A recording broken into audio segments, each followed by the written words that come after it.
I'd like to thank today's sponsor, Podango. Too many podcasts, not enough time? Let the station directors at Podango sift through the mountains of podcasts to bring you the very best. Check out Podango.com. Wait a minute. Call me tonight. I should have my hair cut real short. I think I'm going to get it all cut off next week. Real short. I'm thinking about having my hair cut short next week. Oh no. I can't marry you. Jesus Christ, you're hurting me. You're hurting me, Paul.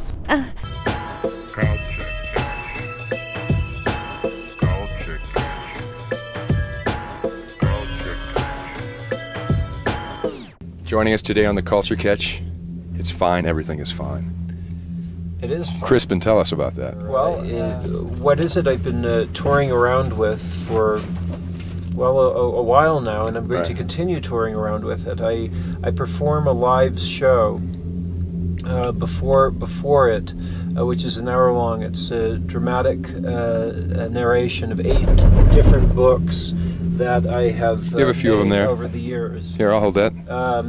This is Concrete Inspection, What It Is and How It Is Done, Rat Catching, Oak Mott. These are all books that I published, and you do these yourself, so that's right. I've made the books, yeah. And I've published the books, and the show is has slides. The books are heavily illustrated, and so when I first started publishing in the 80s, I was asked to do book readings, but the books really don't make sense without the illustrations. The illustrations actually help to tell the story.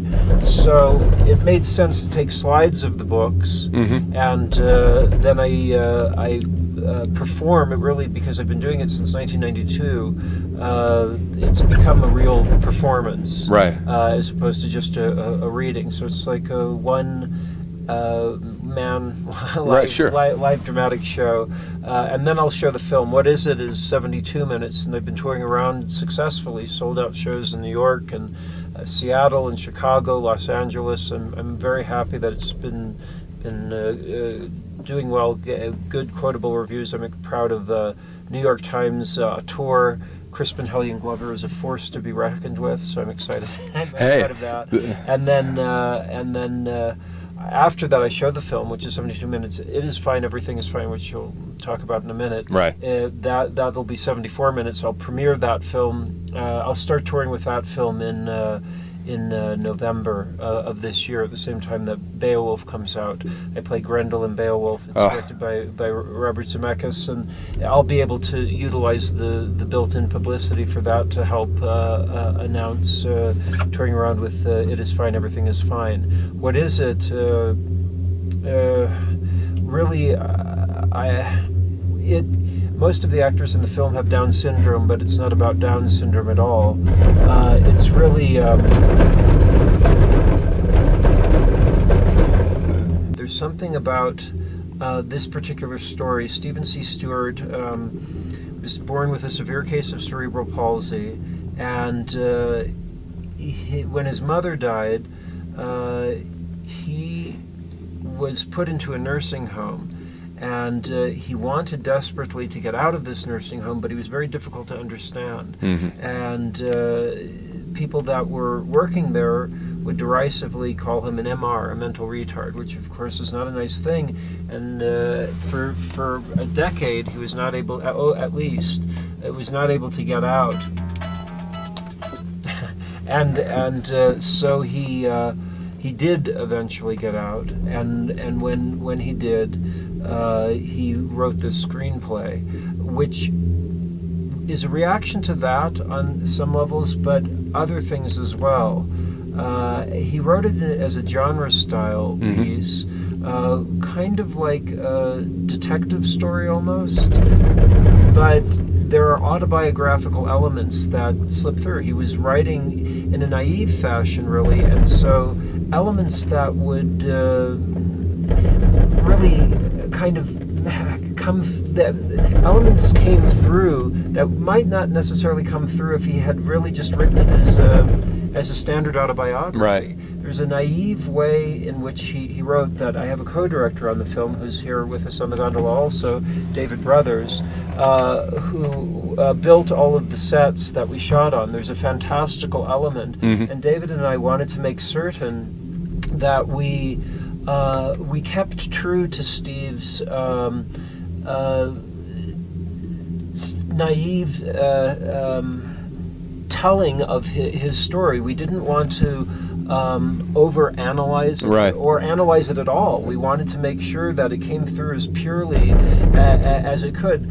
There's things that we couldn't help by putting in of ourselves, because we wanted it to be the most beautiful, the best production value that we could do, just do the best job that we could. But it was very important that we kept true the integrity of his vision. Absolutely, yeah. absolutely. Yeah. And but I think we're both really proud and relieved because Margit Carstensen plays the main woman in the film, and she has a great history in Germany, working with New Wave cinema. Right? Yeah, with Rainer Werner Fassbinder, what is one of his main actresses. She played Petra van Kant in Bitter Tears of Petra van Kant, Chinese Roulette, Martha.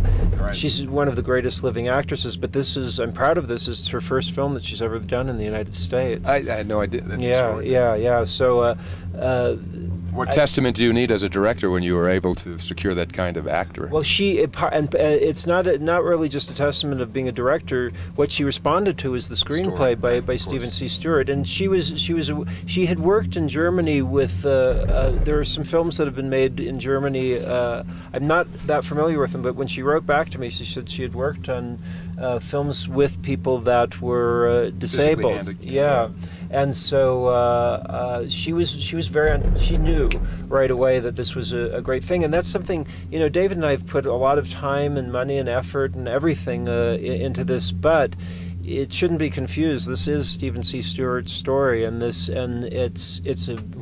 really powerful. It's a really strong piece, and we're both really proud and passionate about it. Crispin, people know you as an actor. They know you from, as you said, big corporate movies. They don't understand that an artist can be an artist across the board and wear many hats. And I think oftentimes we compartmentalize our artists here in America. They don't as much in Europe and in other countries, but, Crispin Glover, he can't do books. He can't, you can't work in this realm. And I think it's very unfortunate that perhaps there's stigmas attached to art in America.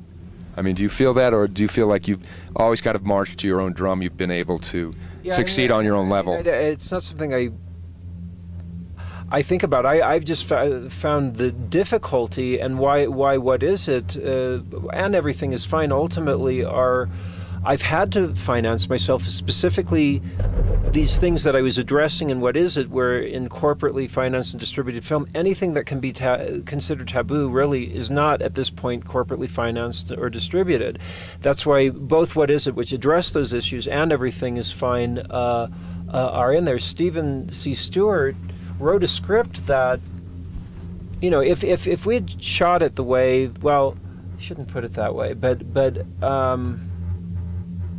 Stephen C. Stewart's script goes into areas that there's no way that it would be corporately financed or distributed. I had to finance this movie. It wouldn't get made any other way, and I'm glad I have. I don't have any. I feel great about the film, but it's unfortunate that things that really are getting into thought, even if they have a graphic sexuality or things that are not considered the right thing to do or the right way to think, it's important to get into those areas. And Stephen knew that. He had difficulty with the community that he, by his birth, was a part of. He calls it handicap in his own language. I know that there's different ways of describing it, but that's what he would call it, somebody that is born with a handicap or they develop a disability.